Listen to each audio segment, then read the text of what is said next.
Today, we have a very exciting guest. We're talking about homeowners insurance. And are you covered? Welcome to Community Real Estate Roots, Agents Building Relationships, where we explore the heart of real estate through meaningful connections. Join Alicia, Deidre, and Lisa as they guide you through stories behind every sold sign and dive into how agents nurture communities, one home and one relationship at a time. Welcome back. So we went to San Diego this past weekend. It was so much fun. It was a lot of fun. It was cold. It was cold. California was not the sunshine state. It was cold. They lie when they say San Diego stays between 75 and 80. Nope, I took all short sleeves and froze. To death. So, so one of the main things that we learned how to, service our clients and how to keep up with them and whatnot.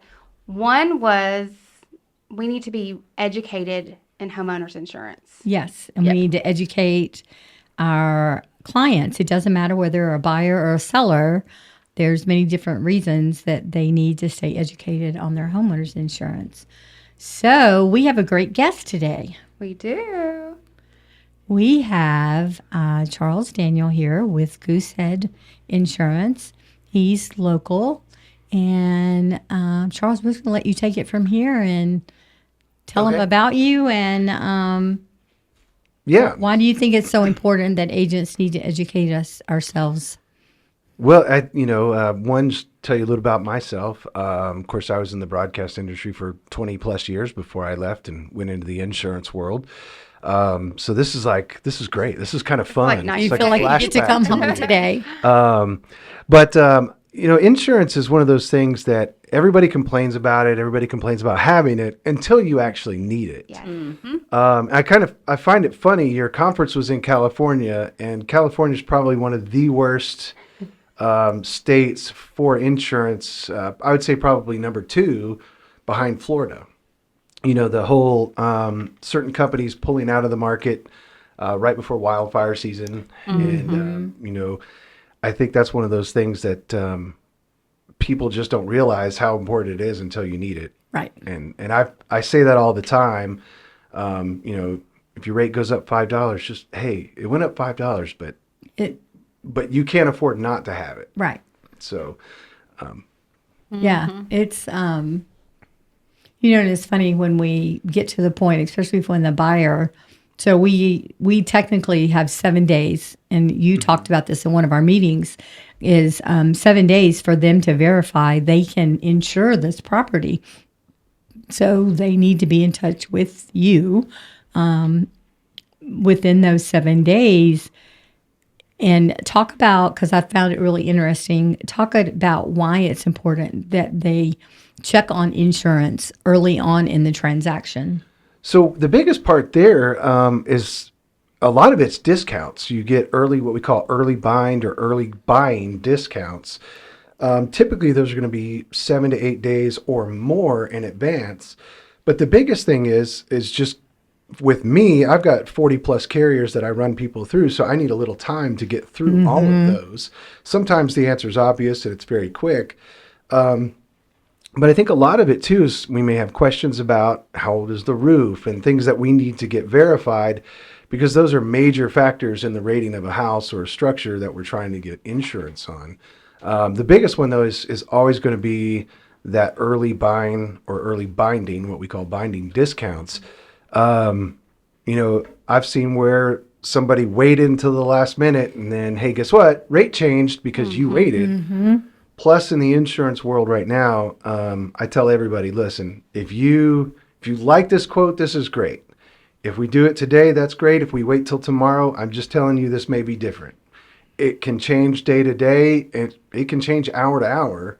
The market is volatile as far as insurance goes. It's a climate where insurance companies have been struggling to maintain profitability. Mm-hmm. And you believe me, you want your insurance company to be profitable, or you see, like what you saw in California, in the state of California, these companies say, hey, they go to the Department of Insurance, say, hey, we need to raise rates. And the State Department of Insurance, the California Department of Insurance said, nah. And they said, well, we are overexposed by $4 billion in this market.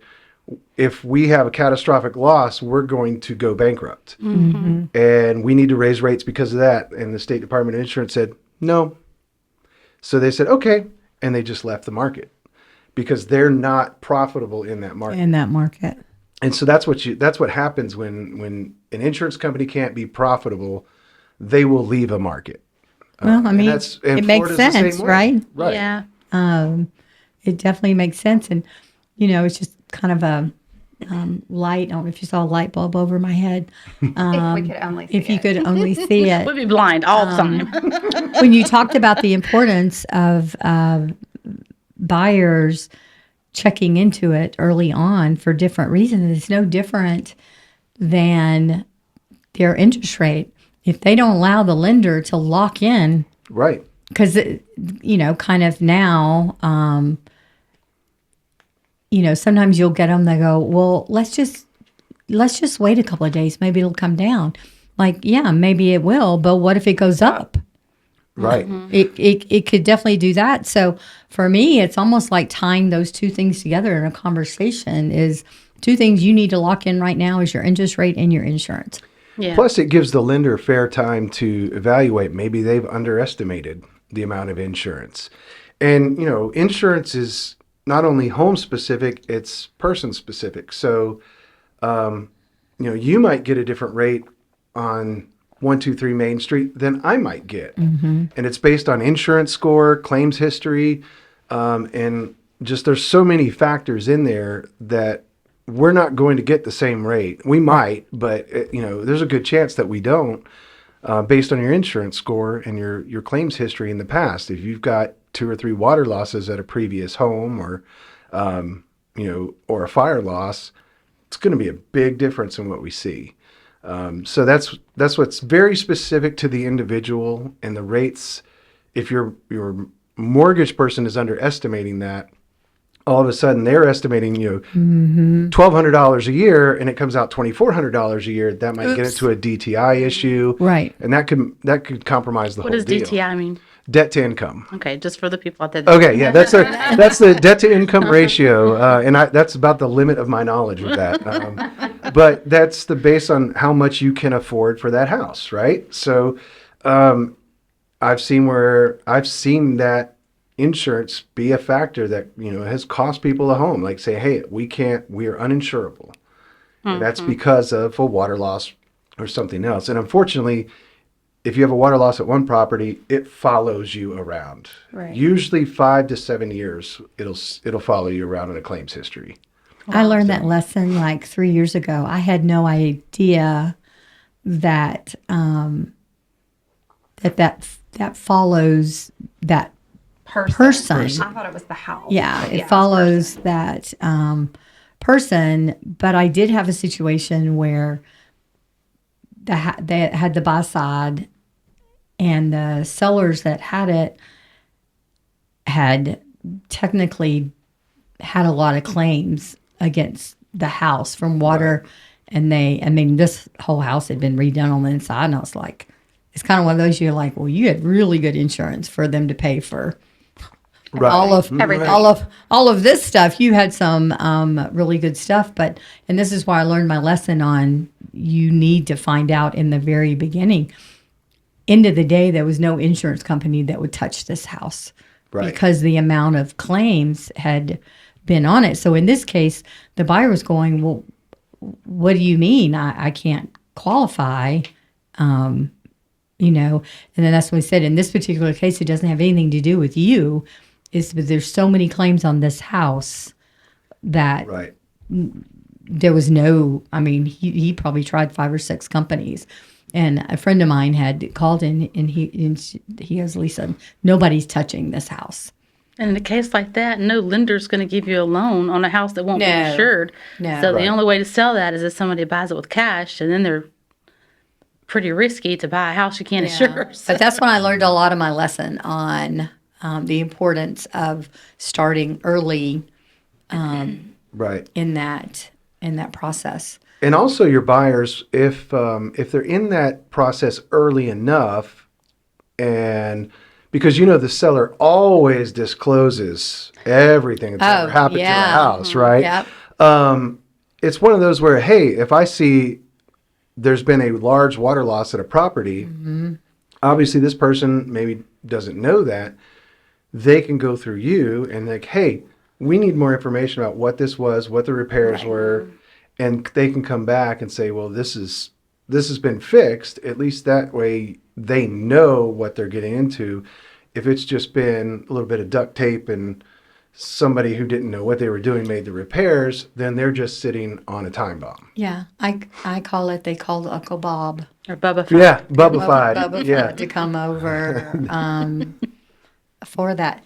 Anything else with you guys around buyers? What if So I work with a lot of first-time home buyers, and you'll be amazed at how many don't realize they need insurance. So when I tell them they need to reach out, they don't understand the process. So can you help me understand what, to kind of prepare them, what all they'll need, what the process is like when they are reaching out to you? So one, I love first-time home buyers because I like to teach them, okay, this is what we're doing and why we're doing it and what these things cover.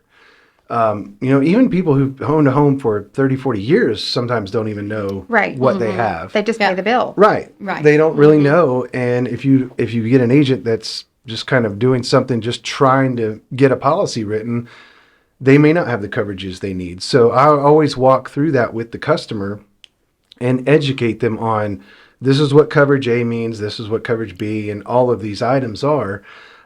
It's actually very easy. Really for us, I spend about 30 minutes or so getting to know them, getting to know, okay, I need the address of the home they're purchasing, obviously. I need their previous address, which is a claims check to see if they've had anything. Even if they're renting, I need the previous address. And then I always tell them, like, out of the 40 carriers that I have in Alabama, and I write in Georgia and Tennessee as well, so I have about 80 carriers total. But out of all of those, more and more of them are requiring a home and auto package. One, you're going to get a better rate. But a lot of them right now in this market are saying, well, we're not willing to take on the risk of just the house without the auto as well. Right. And so that kind of comes into play. And so that's really where it starts is we have that conversation, I build their profile, and then I begin shopping it for them. And I just report back like, hey, this is the best policy at the best price. This is the most coverage at the best price.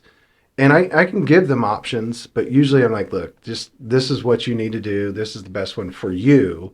And each insurance company, I always tell everybody that each insurance company has their own little box of what the perfect customer is. Some carriers have a bigger box than others saying, hey, we'll take on more risk. Others have smaller boxes. And a lot of times if you're in one box and something happens, you have a claim or you have roof damage, all of a sudden you don't kind of fit in their box anymore. They raise your rates sky high. Well, I can just move you to a new box, right? I can move you to a new carrier and take care of it. So that's kind of what we do. But to in the beginning, really I just need an address, name, date of birth, and previous address to get started. Gotcha. So to play off what you were just saying, so you are technically not with Alpha or State Farm. You have when you say a brokerage, and you can quote. Right. I'm an independent broker, so I work with about 40 different companies here in Alabama. Okay. Again, all through the Southeast, I have about 80 different companies. Some of the companies, and that's normal companies. We do have some non-standard companies. Gotcha. Those are your super high risk, properties that are uninsurable. We call that excess surplus. So I do have a bunch of those, but I don't count those in there. That's not, that's really rare that you're going to have that on a homeowner's, but it happens. Somebody has 4 or 5 water losses in the same property. Sometimes you have to do that. Gotcha. Okay. But yeah, I work with a bunch, and it's knowing the ins and outs of all the underwriting and pre-underwriting. What we do is a lot, but it's fun. It's a big math puzzle to me. I'm a super nerd. So You just lost me at math. yeah, I was like, I'm a super nerd, and I love doing I love the numbers game of it all. So not I me. know a big item is roofs. So what do you look for in roofs? So that is the number one rating factor right now, especially in Alabama. The number one cause of claims in Alabama is roof damage, wind and hail, tornado, whatever. And really right now, a lot of carriers are saying, okay, if the roof is over 5 years old, we don't want it. Believe it or not. A lot wow. of carriers Yeah, are saying no. if it's No, over no, we- 5 years We've old, experienced that. We're Yeah. going through that literally. it's kind of crazy. Now others will say, okay, we're going to do, if it's up to 10 years old, we'll take it. After 10 years old, they go to a scheduled payment, meaning replacement cost versus ACV. So after a certain amount of time, they're not going to give you full replacement cost on the roof because 20-year roof in Alabama, a 20-year shingle will last about 15 years max. Right. Just the weather, the conditions, the sunshine. And, even a 30-year shingle, I know it says 30 years, but 20, 25 years is all you're going to get out of that. And say, I was wondering, does that warranty really affect y'all's decision on that?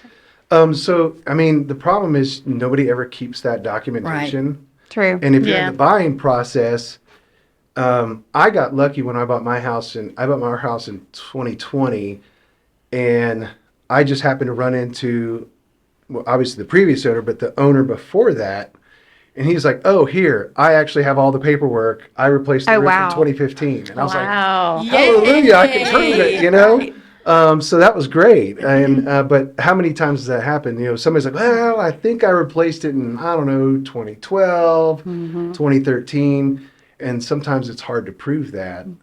You get a lot of roofers who don't get a permit. They don't pull what they're supposed to do, so there's no county tax or county records of it. Right. Rather. So is there wiggle So- room if they have that proof then? There is, yeah, Okay. there is. It really does help if you have that proof. And I always would say if you're listing a property, find out and put it in the listing. Yeah. Because that's where I first look for it. But that's really the biggest factor is the roof rating. If it's over 10 years old, you can still get it done. It's just going to be a depreciated value most of the time. There's very few carriers that are writing full replacement for the life of the roof anymore. And a lot of them now are requiring higher deductibles. I think the days of $1,000 roof deductible are probably over. Out that window. Yeah, it's usually going to be a percentage, 1 or 2% value of the home. So if it's a $680,000 home and their minimum is 2%, you're looking at a $12,000 plus roof deductible. Wow. I had one the other day. I'm actually currently shopping this. I need to do it by Friday. I've got a $3.2 million home in Shoal Creek that I insure. And their rate went up a little bit. They can afford it. They're super sweet people. But just looking around, one of the carriers said, "Oh, we'll give them coverage, but we want a 3% roof deductible." And I'm like, that's like A lot. $80,000 or something. I'm like, that's crazy. Yeah. And I offered it to her. I said, "Look, this is what they offered. I think this is a bad idea. My job is to advise." Yep. Yeah. Right. That's Yeah. We know all about that. we know Right? Yeah. we Right? know that we know that feeling. And they yeah, listen for sure. every time, don't they? Every time. So let's switch it to sellers that are clients that that have bought houses and they're going to list, or we know they own the house. What is, and how often the process or whatever? How often should they check into their insurance? So anybody I think every couple of years. So for us, it's once you're in our system, it's super easy. I can rerun quotes as much as you want. I don't want to get bogged down in doing that every 3 or 4 months. Right. Right. I have, and I kind of will mention on the auto side of it, I have customers with just terrible driving record. And I know, right? Not on Terrible. Not on. know. inter- My not on- daughter is covered by you. What? Yeah, this is one of those that he's in Atlanta and he thinks 285 around Atlanta is his own, pinball machine basically. But he was paying about $2,000 a month for auto insurance. Jeez. So Holy cow. slowly, every 6 months, I've moved him, and slowly we've been able to work that back down. Now that is an odd case, but with homeowners, same thing. I would say every 2 to 3 years, take a look at it. Every carrier is going to raise your rate a little bit every single year. Some of that's inflation. Some of that's just that standard operating procedures. They slowly raise your rate. Right. But you never know what's out there, and some carriers may loosen their guidelines and say, hey, we want to take on more risk. We're willing to give really good rates for it. And so that's one of the factors that you need to look at. Somebody selling the house, though, I would say if they want, if they have that documentation of when they, if they replaced a roof or something, that's key, I think, in that Anything process. they made a claim on. Right. If they While made they own the house. Right. If they made a claim, or even if, like, my neighbor next door just replaced his roof out of pocket, he didn't have any storm damage. Or Oh, anything. yeah. And so I was like, save that documentation. And he sent it to me. We put in, hey, he bought a new roof. We put all that into the system. And actually, he got a new roof discount on his policy for good. it. Oh. So, but I would say for helping out, kind of help the whole process, if you're on the buyers and the seller side, tell your sellers to get their roof like a low pressure wash. I know it's a little bit of money, a little bit of investment, Yeah, but that's going to be the number one key when they do an inspection. If it's dirty or got staining on it, they will either red flag that or cancel Right. the policy.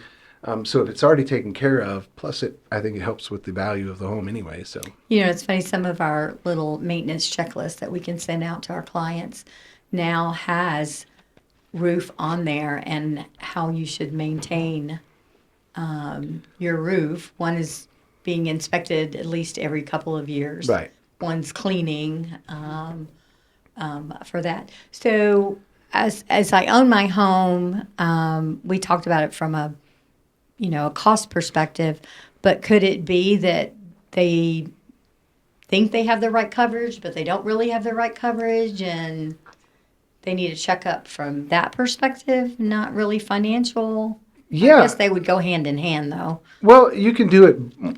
You can. I actually had one today. A lady, she had her policies with her, and she didn't know I did insurance at the time. And I said, well, do you want me to look at it for you? And I just went over and I said, well, I'm not trying to steal your business, or, I'm not trying to take her business. Right. I wasn't, I just said, look, I think you've got a good policy. I think you need to make a change here, here, and here. And I wrote the changes down. I said, take this to your agent and tell them you want to make these changes. Now it's going to raise our rate a little bit, but, like water backup, we need to bump that up to 10,000. It was at 5. I can't remember what the other one was. It was mold remediation wasn't on there. And so a lot of carriers, there's not a lot of carriers in Alabama that will include do that. But this particular one has it. I was like, you need to make sure you add this to your policy because one, it's available to you. And then her deductible was a little bit higher than I was comfortable with. I said, now if you're comfortable with that, she's like, well, I didn't even know it was that high. Yeah, because you probably You know, never really right. made a Nobody- claim, right? Right. Yeah. And so I said, you might want to adjust this and kind of even that out a little bit.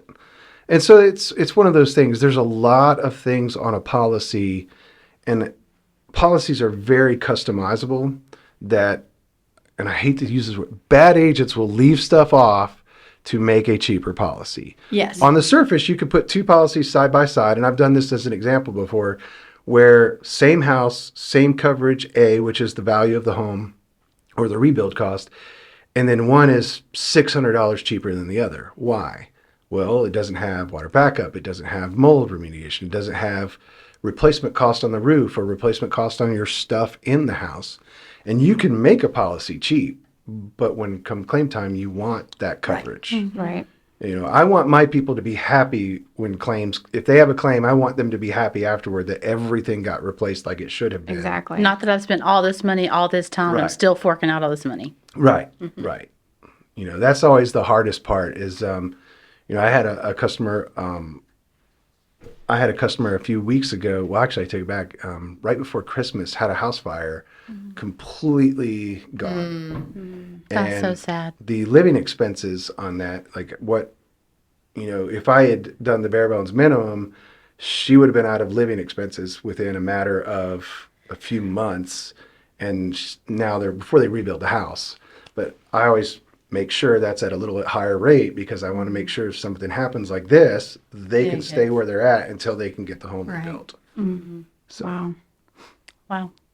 Well, and I think most when I talk to people, most of it is they have no idea what their deductible is. No, and for those who don't know what that is, a deductible is your portion of, if you have a claim, this is what you're paying out of pocket, right? You know, some people don't really even understand that.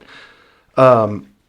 And some people don't care. They don't know. And I would say check that, because that is a factor that's going to, one, be part of your rate, but then you don't want a $10,000 surprise, which if it's a smaller house and you have a $10,000 roof deductible, that might be almost the whole roof. Exactly. You know, you're going to be out of pocket anyway. Why are you even paying for it? So just something to keep in mind. Gotcha. Yep. All right. Thank you so much for coming today. So will you let everyone know how to get in touch with you? Yeah, absolutely. Thank you guys for having me. The easiest way, just Google Charles Daniel Goosehead Insurance. Goosehead. Goosehead Insurance. You can find me or give me a call at the office, 205-974-6765. That's the easiest way. Perfect. Thanks again. Thank you. Thanks.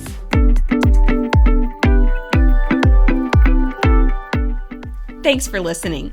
Please remember to subscribe to our podcast on your favorite podcast platform, or subscribe to our YouTube channel, Your Neighbor, Your Agents. Please visit www.yourneighboryouragents.com.